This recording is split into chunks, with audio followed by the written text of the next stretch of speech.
우리가 다시 사는 길 12번째 시간입니다.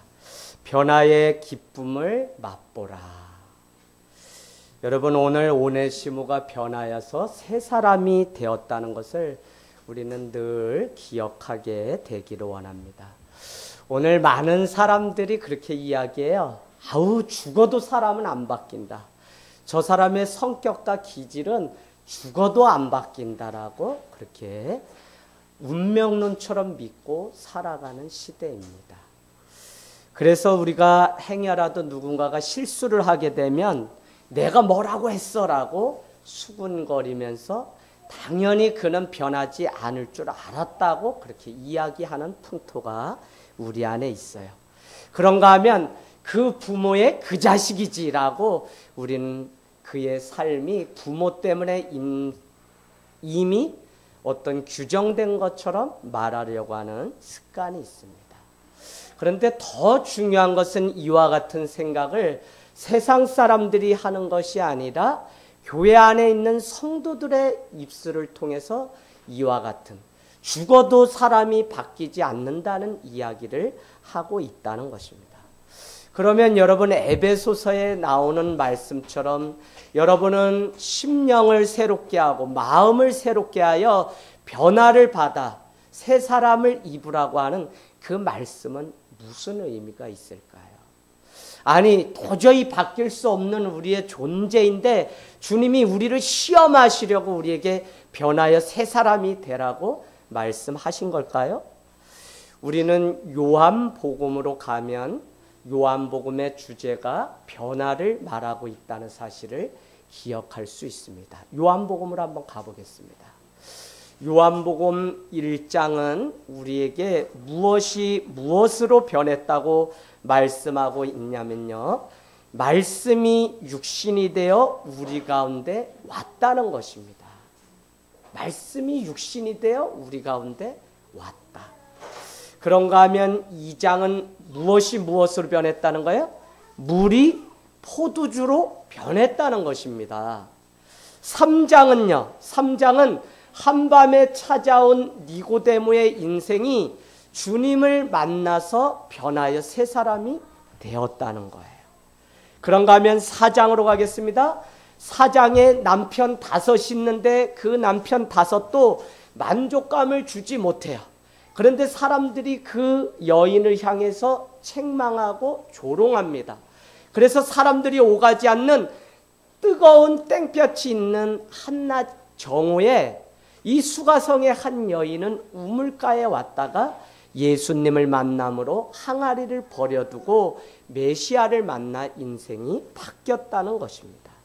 5장은 무엇이죠? 5장은 38년 된 앉은 병자가 물이 동할 때 첫 번째 들어가는 자만 변할 수 있고 걸을 수 있는데 그와 같은 기적을 만나서 그의 인생이 변했다는 거예요. 6장은 뭐예요? 6장으로 가세요. 6장은 오병이어의 사건이거든요. 아니, 오병, 떡 5덩어리, 이어, 고기 2마리가 5,000명이 먹고 7,000명이 먹어도 남을 만큼의 양으로 변화되었다는 거예요. 그런가 하면 7장은 뭐죠? 7장은 중간에 가면 주님을 만나서 생수의 강이 내 안에 차고 넘치는 인생으로 변했다는. 그래서 육신적인 목마름으로 사는 게 아니라 이제는 생수의 강을 가지고 내가 날마다 은혜로 살아가는 자로 바뀌었다는 거예요. 그런가 하면 8장을 중간에 가보세요. 8장은 뭐라고 하면 진리가 너희를 자유케 하리라. 진리를 만나서 예수 그리스도의 그 진리를 만나서 그 인생이 자유자로 변했다는 것입니다. 9장은 무슨 내용이죠? 9장은 태어날 때부터 소경된 어린아이가 있는데 사람들은 그 당시 뭐라고 생각했냐면 그것은 부모의 죄거나 자기의 죄라고 생각했어요. 그러나 예수님은 그것이 아니라 그를 통해서도 하나님이 하시고자 하시는 뜻이 있다고 말씀했어요. 그래서 이 한 사람의 인생이 또 변화되었다는 거. 어디서요? 실로암. 실로암의 뜻이 뭐죠? 9장에 가보세요. 실로암의 뜻이 뭐라고 되어 있어요? 번역하면 보냄을 받았다.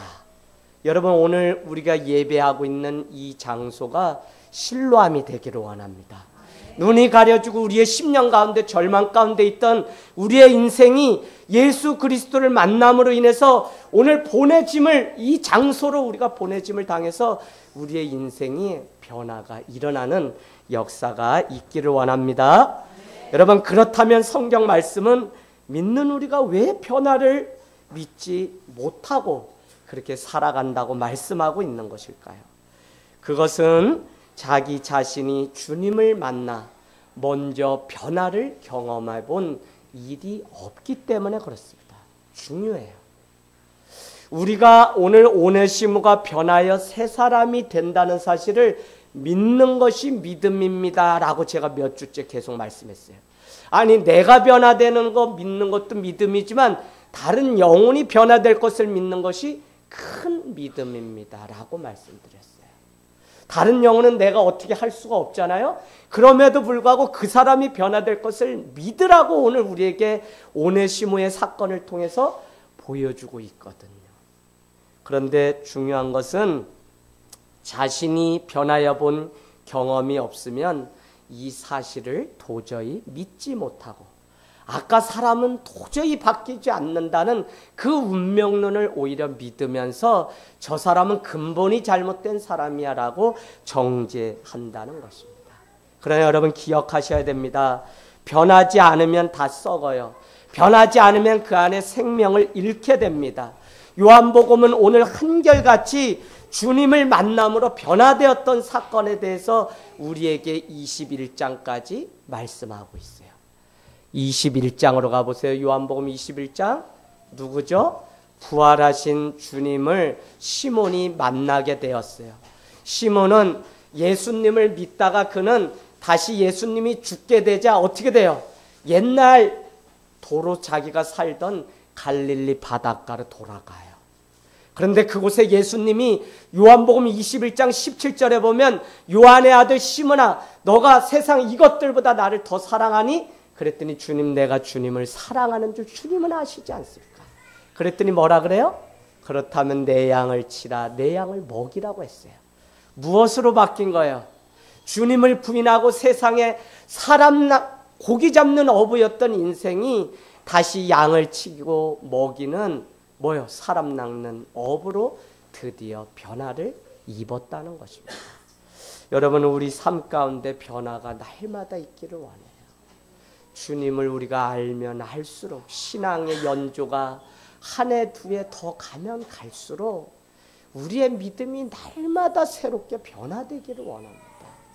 변화되지 않으면 우리는 도태되고요. 변화되지 않으면 우리는 잠잘 수밖에 없는 신앙이 된다고요.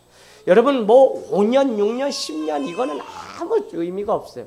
오늘 주님이 오신 이 시간 내가 깨어서 주님 앞에 변화로 인해서 내가 정말 뜨거운 심장을 주님 앞에 보일 수 있는 은혜가 있는지가 중요한 것이지, 우리는 20년 믿었어요, 30년 믿었어요, 그래서 장로 돼야 돼요, 이런 건요, 여러분, 왜 직분 주셨어요?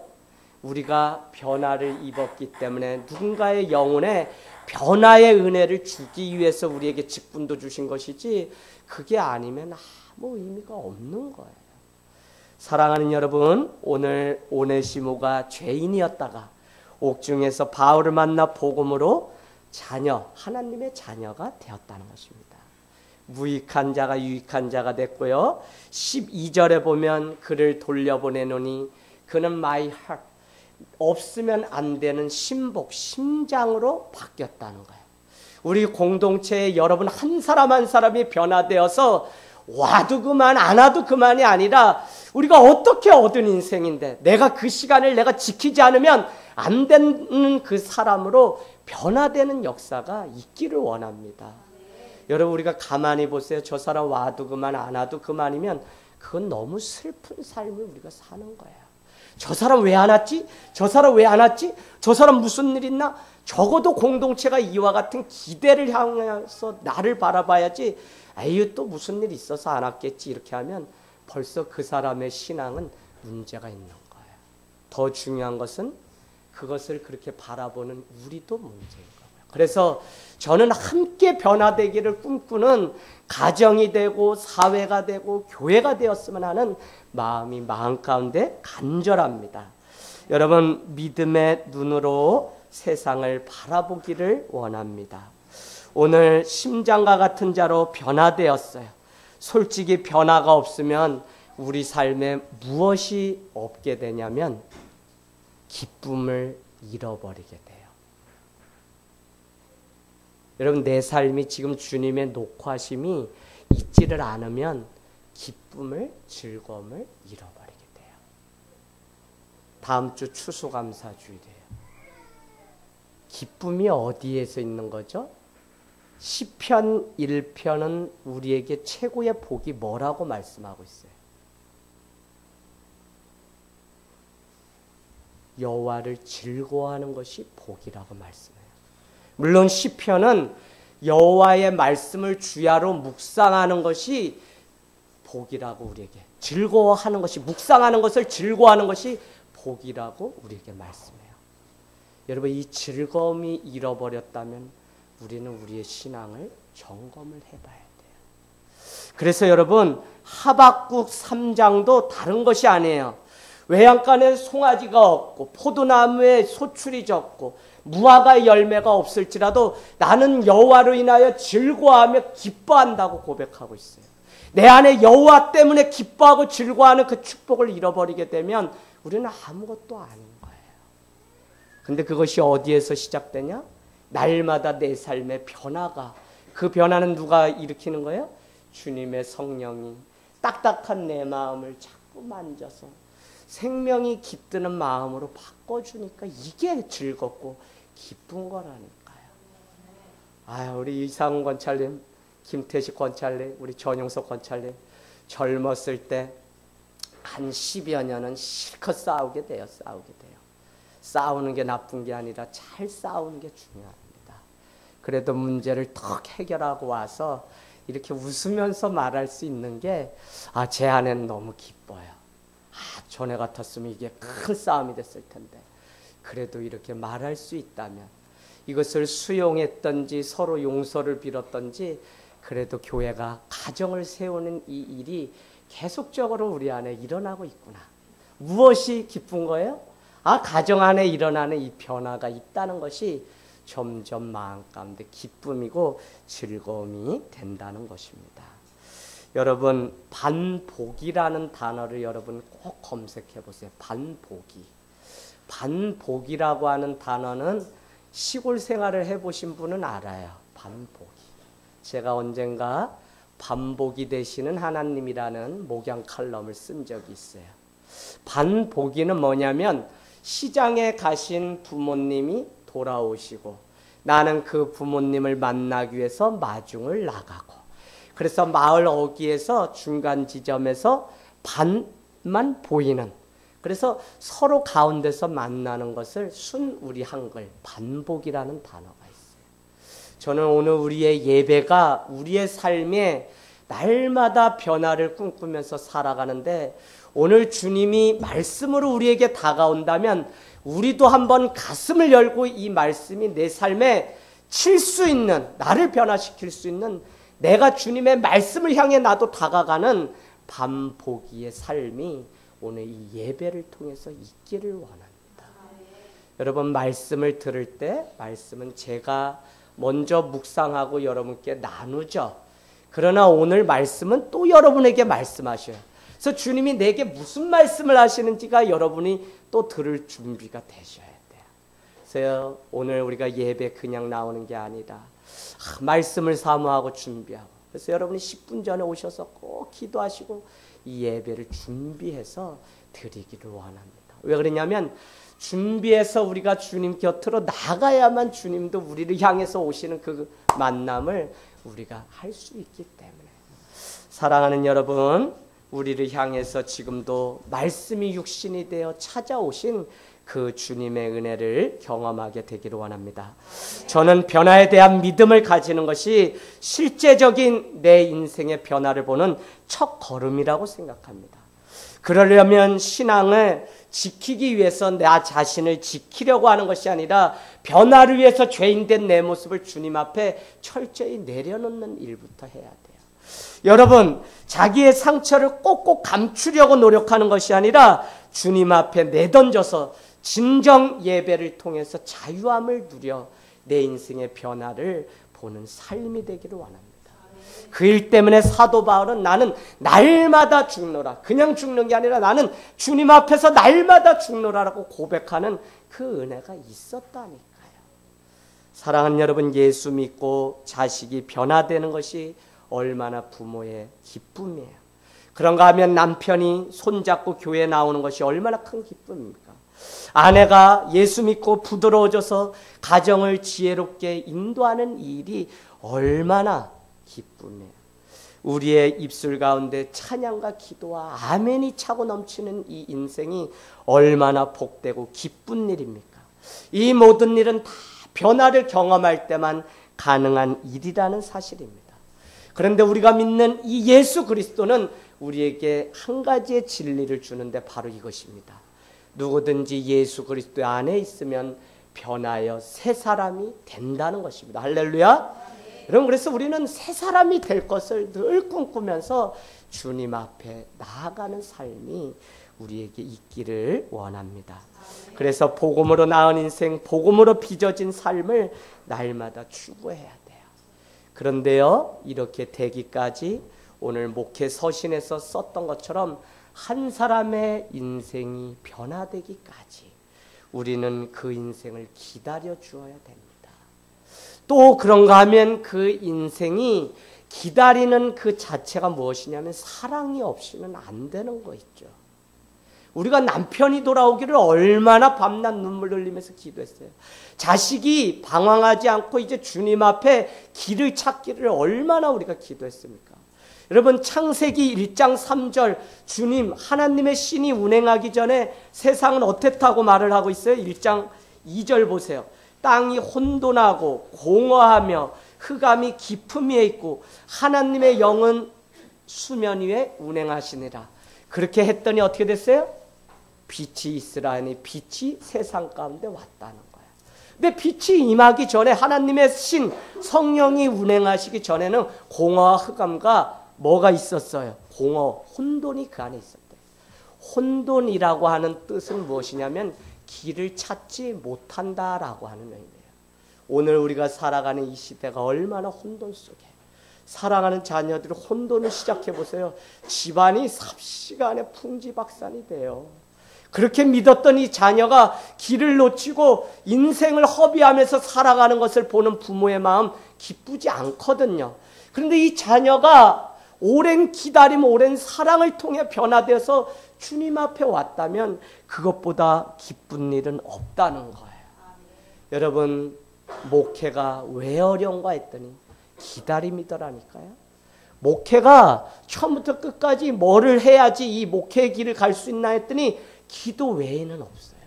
그래서 사도행전 6장도 우리 사도들은 오직 말씀과 기도에 전무하리라라고 7 집사님을 세워서 그분들은 구제의 일을 하게 하고 우리는 말씀과 기도에 전무한다고 그렇게 고백하고 있어요.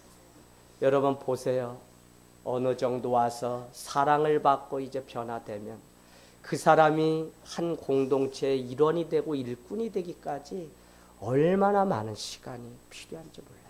잘하고 잘 세워지는 것 같지만 또 미끄러져요. 그러면 또 사랑을 줘야 돼요. 또 기다려야 돼요. 또 다가가서 또 기다려야 돼요. 이걸 평생 하는 것이 목회라는 생각을 하게 되면 이거 내 힘으로는 도저히 바꿀 수 없거든요. 우리 남편 도저히 바꿀 수 없어요. 그러니까 우리가 할 수 있는 최선의 방법은 기도 외에는 없어요. 근데 누가 기다릴 수 있냐면 기도하는 사람이 기다려요. 우리 성격이 무슨 느긋해서 기다릴 것 같죠? 아니요. 하루아침에 성령 안에서 기다리는 마음 주시지 않으면요, 이것이 폭발해서 사람을 죽이는 일들도 있는 거예요. 우리가 늘 주님 주시는 그 안에서 사랑함으로 기다리는 이 은혜가 있을 때 드디어 변화되는 놀라운 일들이 있다는 것입니다. 이것 때문에 한 번이라도 이 교회를 밟았던 영혼에 대해서는 변함없이 기도하는 그것이 오늘 필요하고요. 여러분은 또 주의 종들이 여러분을 위해서 이와 같이 밤마다 1년 내내 360을 기도하는데 어디 갔다도 밤에는 무조건 와야 되잖아요. 그런데 여러분이 또 주의 종들을 위해서 기도를 하셔야 돼요. 그때 우리가 서로 은혜 가운데 하나 되어서 하나님의 은혜가 충만해요.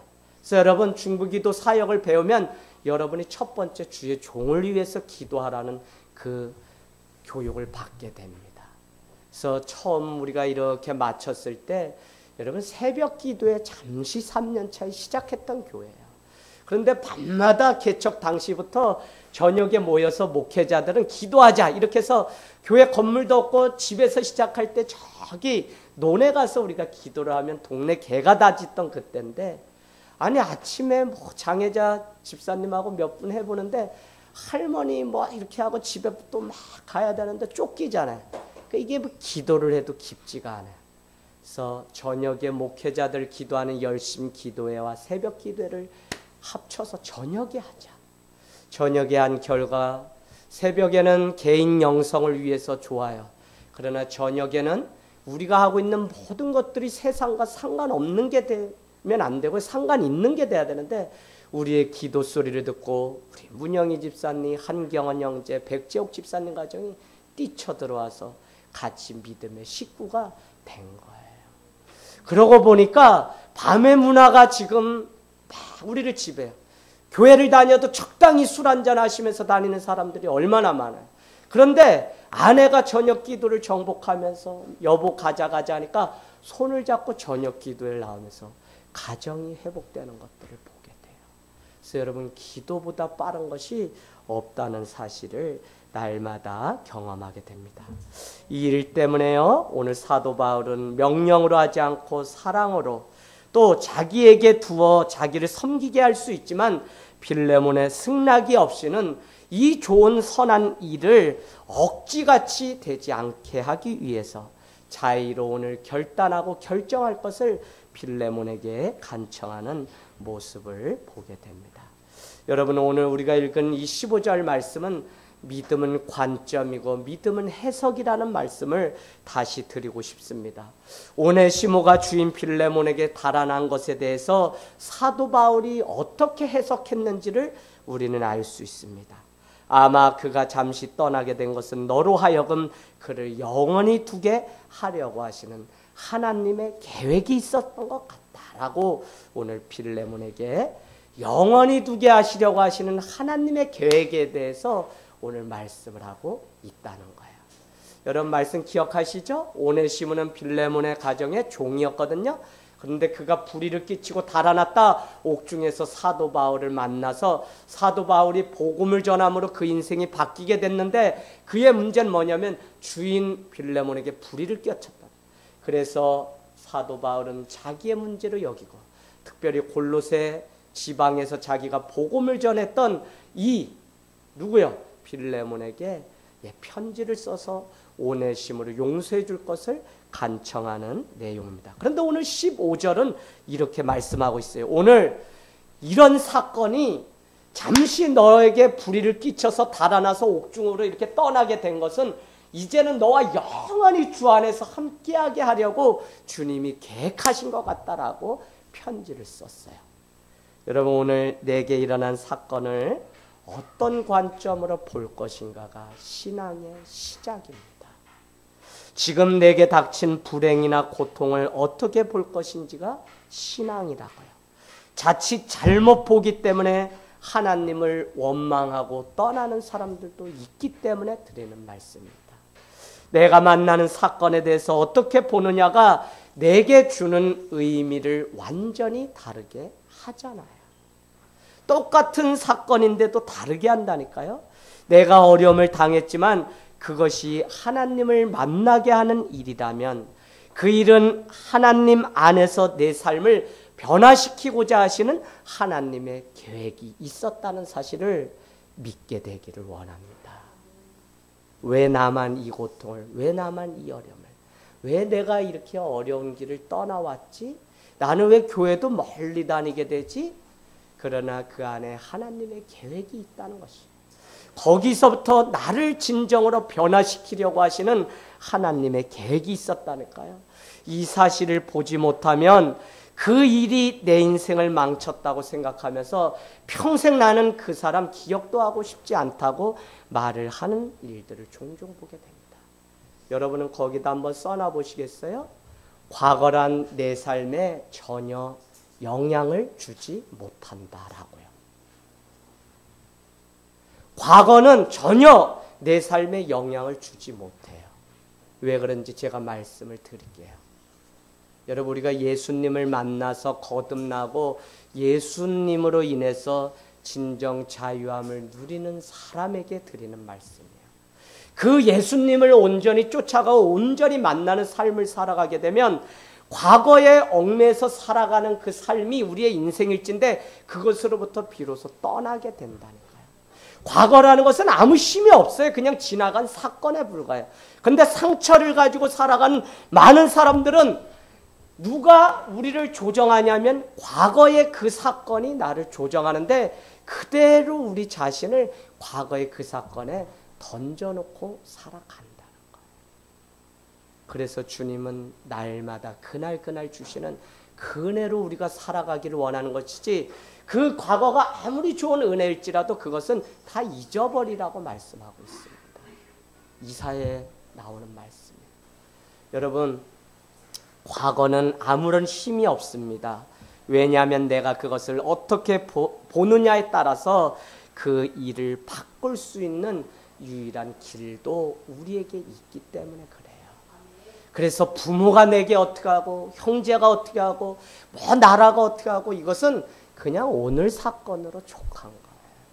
날마다 변화를 꿈꾸는 저와 여러분이 되기를 원합니다. 지금 여러분 삶 가운데 안 좋은 일이 있어요? 그렇다면 이 일을 통해 내게 하고자 하시는 하나님의 분명한 계획이 있음을 여러분 발견하게 되기를 원합니다. 새 일을 시작하시는 그 하나님의 계획이 있습니다. 저는 하나님 앞에 믿음으로 보겠다고 결정하고 결단하는 것이 신앙의 시작이라고 믿는 것입니다. 주님의 십자가를 통과하면 그 아픔, 그 과거가 내 인생을 새롭게 바꾸는 시작이 될 수 있다는 것입니다. 오늘 오네시모가 사도 바울 너에게 불의를 끼치고 잠시 떠난 그것은 너와 이제 영원히 동역자로 함께 둘 자로 하나님이 만들게 하시려고. 그 가운데 과정은 뭐가 있었죠? 복음 안에 다시 거듭나는 그 과정을 통해 영원히 두게 하시려고 오늘 이 사건을 너에게 보여주었다는 것입니다. 여러분, 오늘 16절은 사도 바울이 사람에 대해서 어떤 관점으로 보고 있는지를 우리에게 보여줘요. 우리는 사람을 대하는 태도가 얼마나 중요한지 몰라요. 여러분, 사람 한 영은 귀하게 여긴다는 게 결국 사람을 어떻게 보느냐의 태도에 따라서 여러분 이게 달라지더라고요. 왜요? 여러분이 걱정하는 거 이런 거잖아요. 목사님도 작은 교회니까 지금은 우리에게 이렇게 하지 큰 교회가 되면 변할 거다. 그래서 의심하는 거 아니에요? 많은 교회가 상처를 입은 분들이 그렇게 보는 거잖아요. 근데 그게 아니에요. 잘 보세요. 자, 사람을 어떻게 바라보느냐가 딱 태도가 되면 그 사람은 숫자가 100명, 1000명, 2000명 상관없이 그 영혼을 그렇게 본다고요. 왜요? 그 믿음의 관점은 주님이 주신 것이지 자기가 가진 것이 아니기 때문에 그래요. 그래서 16절 우리 같이 읽을까요? 시작. 종과 같이 대하지 아니하고 종 이상으로 곧 사랑받는 형제로 둘 자라. 내게 특별히 그러하거든 하물며 육신과 주 안에서 상간된 내게랴. 아멘, 아멘. 토요일날 리더 모임을 하고 집에 왔는데 우리 이삭이가 오늘 이 교재 너무 좋았다고 막 거풀 울면서 이야기를 한 적이 있어요. 최근에. 저는 이런 이삭이의 고백을 늘 기다려요. 왜 그러냐면 목사님 아들이기 때문에 모든 것이 이미 다 결정된 것처럼 빠져서 살다가 정작 나는 주님 만나지 못해서 세상으로 대마와 같이 떠나간 많은 사람들을 보았기 때문에 그래요. 제가 아는 목사님의 자녀들은 다 부모와 함께하기 싫어서 저기 막 말도 안 되게요. 막 여행 비자 내서 저 어디 가서 돌아오지 않는 사람들도 많이 봤어요. 여러분 왜 이와 같은 일들이 있어요? 정작 주님은 나와 하나님과의 1대1의 관계인데 이 관계가 목사님 자제들이 잘 안 돼요. 그래서 용화가 와가지고 막 이삭이가 오늘 빌레몬서 전도사님하고 8명 정도 이렇게 같이 토요일이면 2시에 어김없이 모이는데 너무 좋았다는 거예요. 이걸 통해서 자기 자신을 보았다고 막 간증하는 그것을 보면서 우리 이삭이가 이제 조금씩 변화되기 시작하는가 보다. 그동안은 어때요? 그냥 집 안에서 그냥 본 게 그러니까 착한 아들로는 살려고 하지만 세상 착한 걸로 살 수 있는 게 아니라 예수님을 정작 만나야 주님의 일들을 감당할 수 있기 때문에 변화의 시작이 있구나.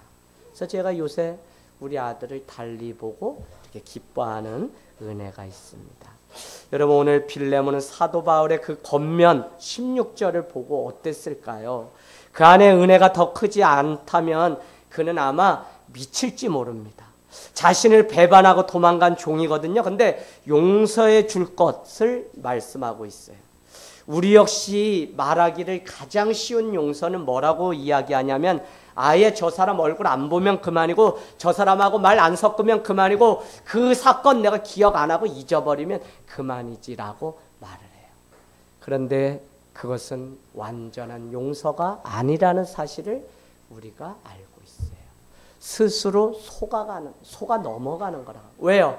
툭 어떤 사건이 일어나면 나도 모르게 말하는 것이 내가 옛날에 너 같은 사람 만나서 힘들었었는데 또 내가 너 같은 사람 만난다고 우리가 나도 모르게 말해요.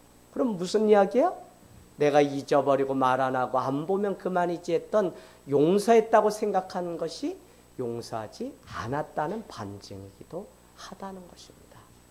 여러분 오늘 16절은 영원한 용서를 우리에게 어떻게 해야 되는지를 가르쳐 주는데 그것은 사람을 바라보는 태도가 바뀌지 않으면 안 된다는 것을 빌레몬에게 계속적으로 강요하고 있습니다. 다시 오네시모를 종으로 받지 말고 사랑하는 형제 이상으로 받으라. 그 형제 여러분 표시해 놓으시고요. 17절에는 동역자 4개라고 하는 단어까지 여러분 표시해 놓으세요. 동역자 4개. 그러니까 뭐예요? 오늘 용서해 달라고 말을 해도 될까 말까인데 종이 아니라 형제로 그를 동역자로 나와 같은 자로 대해달라고 말을 하기 때문에 빌레몬이 어떻게 했을까는 우리의 상상 안에 있다는 것입니다. 여러분 오네시모는 빌레몬의 소유가 될 수 없다고 하는 사실을 오늘 사도 바울은 가르쳐주고 있습니다. 오늘 사도 바울이 사람을 바라보는 그 자체가 무엇이냐면 여러분 이거 써놓으세요. 당신 노예제도가 있음에도 불구하고 오네시모는 빌레몬 너의 소유물이 될 수 없다는 사실을 오늘 가르쳐주고 있다고요. 우리가 자녀를 왜 용서 못하죠? 우리가 왜 부모를 용서하지 못하고 지금까지 그렇게 살아요? 나만 부모님의 사랑을 받지 못했다고 왜 그렇게 말을 하는 걸까요? 생각해 보셨어요, 여러분? 교회 다녀도 이 문제가 해결 안 되기 때문에 제가 말씀드린 거예요. 교회를 그렇게 다녀도요, 교회 다니는 사람처럼 상처 많은 사람이 없다고 다들 이야기해요. 왜요? 은혜 가운데 있을 때는 은혜 가운데 하는데 다시 그 다툼 속에 가면 더 악하게 변하는 게 우리의 모습이기 때문에 그래요. 자, 여러분 이거 지금 중요합니다. 사도 바울이 오늘 오네시모를 바라보는 그 태도는 그는 우리 소유물이 될 수 없다는 거예요. 우리의 자녀예요. 우리의 소유물이 아니라는 사실을 인정하게 되면 용서할 수 있어요. 내 남편요? 나의 남편이지만 내 소유물이 아닙니다. 아내가 그래요. 그 마음이 왜 중요한지 여러분께 말씀드리려면 사도 바울은 오네시모를요, 그 사람 그 존재 자체 그 생명을 가장 소중히 여기고 믿어주라고 오늘 빌레몬에게 간청하고 있는 것입니다. 무슨 말씀인지 아시겠죠?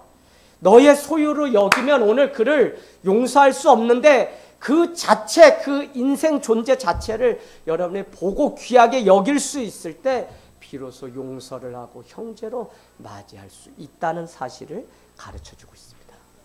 여러분, 오늘 이 가을에 에릭 프롬의 소유냐 존재냐는 책 꼭 한번 보시면 좋겠어요. 다들 알아요. 질문은 이겁니다. 너가 소유하는 인생을 살 거냐? 존재를 중요시하는 인생을 살 거냐? 철학책입니다. 어렵습니다. 그러나 여러분이 꼭 보셨으면 좋겠어요. 우리가 살아갈 때 소유로 살 것인지 존재로 내가 살아갈 것인지. 그런데 존재로 살게 되면 세상이 너무 많이 달리 보인다고 그는 쓰고 있습니다. 우리는 소유하고자 하는 욕심이 많아요. 그런데 더 가지고 싶은 욕심을 충족시키고 살 것인지 아니면 세상에 있는 생명을 더 소중하게 여기는 존재적인 삶을 살 것인지를 오늘 우리에게 대답하라고 말씀하고 있어요. 성경은 오늘 우리에게 그것을 또 질문하고 있습니다. 우리에게 오늘 빌레몬이 오네시모를 소유로 여길 것인지 아니면 그 인생 자체로 여겨서 종이 아니라 형제로 동역자로 여길 것인지를 먼저 결단할 것을 우리에게 말씀하고 있어요. 연희야, 지연이, 우리 연희 제가 너무 사랑하는데 아빠 그래요.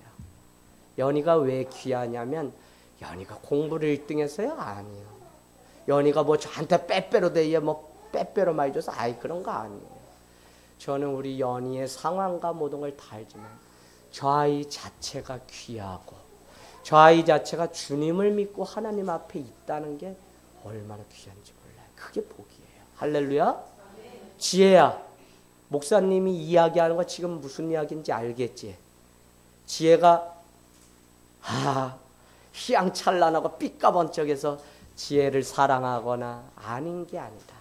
지혜는 지혜라는 이유만으로 존귀한 사람이기 때문에 사랑할 수 있다는 거야.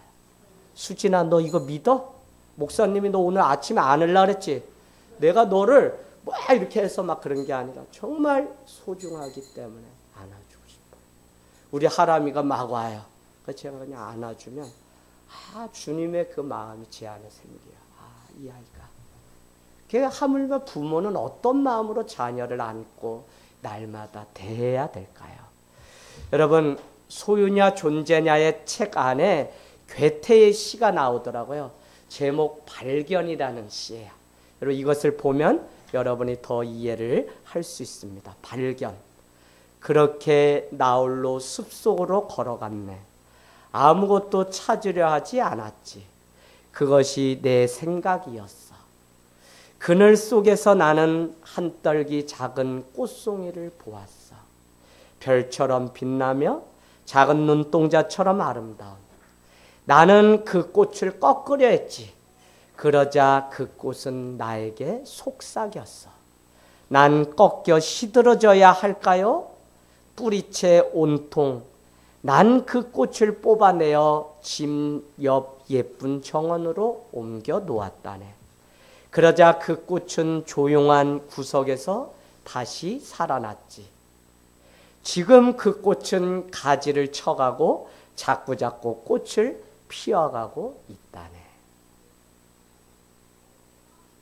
여러분, 이 시의 의미를 아시겠어요? 저기 천집사님. 이 서양시는 다 철학이 들어있어서 그런데 한국말로 또 번역을 해서 옮기니까 더 어려워요. 근데 어쨌거나 이런 부분이 있어요. 정원에 꽃이 있는데 그 꽃을 꺾어서 그랬더니 뭐라고 이야기하냐면 그 꽃이 자기에게 속삭였는데 난 꺾여 시들어져야 하나요? 라고 했다는 거예요. 그러나 그 꽃을 정원으로 옮겨 놓자 그 꽃은 조용히 구석구석에 다시 살아났다는 거예요. 그 꽃은 지금요 가지가지 쳐갈 뿐만 아니라 꽃을 피우고 있는 뭘까요? 존재가 얼마나 중요한지를 가르쳐주는 시입니다. 세상에 사람이든 그 무엇이든 자기가 소유하려고 하면 더 이상 생명이 보이지 않게 돼요. 여러분 가만히 생각해 보세요. 남편 안에서 왜 생명을 발견하지 못하죠? 소유하고 내 맘대로 움직이려고 하기 때문에. 때문에 그래요. 자, 그런데 그 생명을 먼저 보게 되면 내 안에 싹트고 있던 그 욕심을 버리게 된다는 거예요. 오늘 그리스도인으로 살면서 우리는 존재로 살 건지 소유로 살 건지, 오늘 빌레몬이 오네시모를 자기의 소유로 생각한다면 일시적인 용서를 할 수 있을지 몰라도 그의 사람됨, 그의 존재 자체를 우리가 후원하거나 격려하는 자리에 갈 수 없어요. 목회를 하면서 늘 깨달아요. 영혼 한 사람 한 사람을 귀하게 보는 그 눈을 바뀌지 않게 하려고 늘 하는데, 그 이유는 무엇이냐면 저 존재 자체가 귀하기 때문에. 우리 집사님이 저에게 뭘 잘해주셔서 우리 누가 뭘 열심히 봉사를 해서 그걸로 평가하면 우리는 사랑할 수 없어요. 그러나 그가 하나님의 자녀라는 그 존재 자체를 우리가 인정할 때 내 소유로 여기려고 하던 욕심을 버리게 되면서 부부가 드디어 가정의 천국을 이루는 일들이 있게 돼요. 말로 다툰다고요? 아니요. 그 이전에 내 생각으로 저 사람을 소유하려고 하는 생각의 욕심이 우리 안에 있는 거예요. 내 경험과 내 상식으로 저 사람의 인생을 지배하려고 하는 소유욕이 우리 안에 있기 때문에 우리는 무너지는 거예요. 그럼 누가복음 9장으로 가겠습니다. 9장 25절. 오늘 이 말씀 한 절만 여러분이 이해하셔도 여러분이 어떻게 사셔야 되는지 도움을 갖게 됩니다. 여러분이 살아가는 그 삶의 기준과 가치가 왜 교회는 자꾸 버리라고 이야기를 하는지 우리가 알 수 있어요.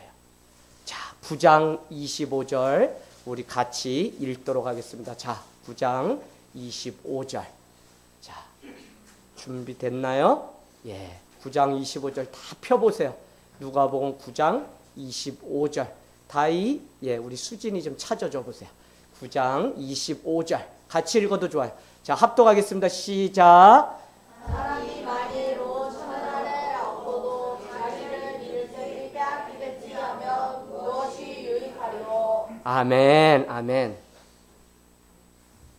사람이 만일 소유를 얻고도 자기 존재를 잃거나 빼앗기게 되면 무엇이 유익하겠는가? 여러분 이해하시겠어요? 오늘 곳간에 엄청난 소유를 쟁거 놓아도 내 자신을 잃어버리면 아무것도 아니에요. 우리가 교회 열심히 나와서 밤마다 모여서 기도하고 은혜 받는 일은 중요해요. 그러나 자기 걸음을 놓쳐버리면 아무것도 하늘 땅 교회는 처음부터 여러분에게 그냥 주일 예배와 여러분이 세상 살아가는 그곳에서 선교자의 삶을 살라고 말씀해요. 여러분의 은혜가 부족하기 때문에 주중에 한 번만 더 나와서 기도하고 예배합시다라고 얘기해요. 왜요?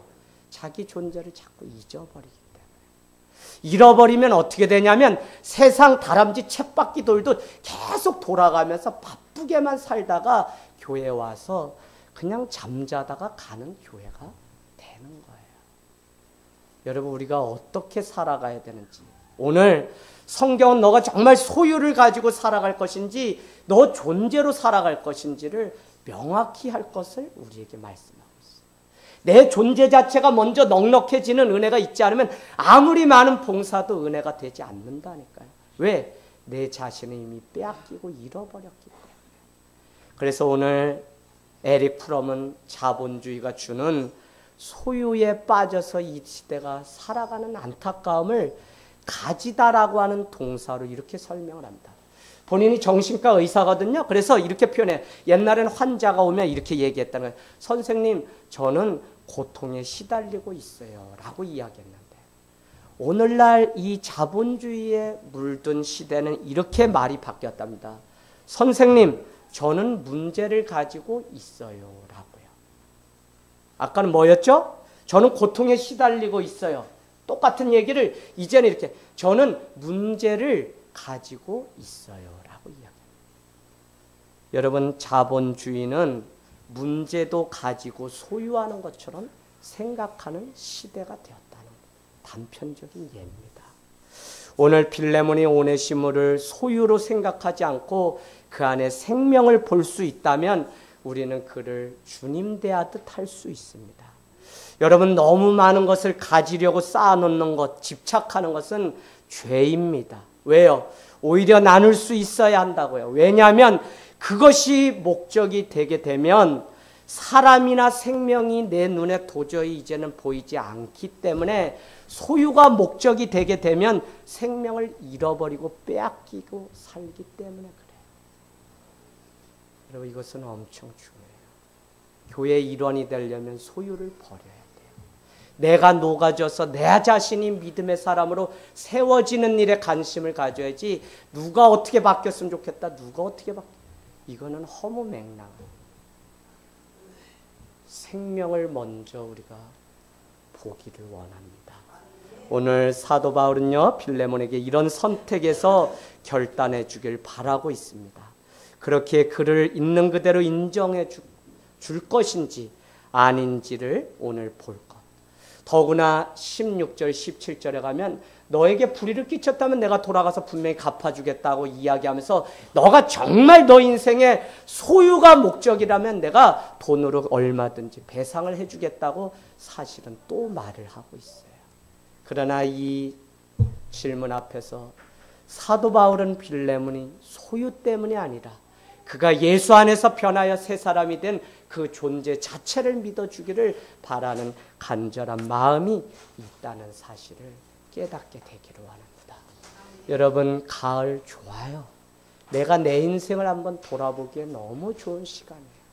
바쁘게 살지만 바쁘게 살지 말고, 우리 오늘 권찰님이 고백했던 것처럼 급한 일에 쫓겨 사는 삶이 아니라 더 중요한 일을 선택할 수 있는 삶을 살아간다면 우리는 주님 앞에 내 자신을 세워가는 거룩한 삶을 위해서 가장 많은 시간을 드릴 수 있는 줄로 믿습니다.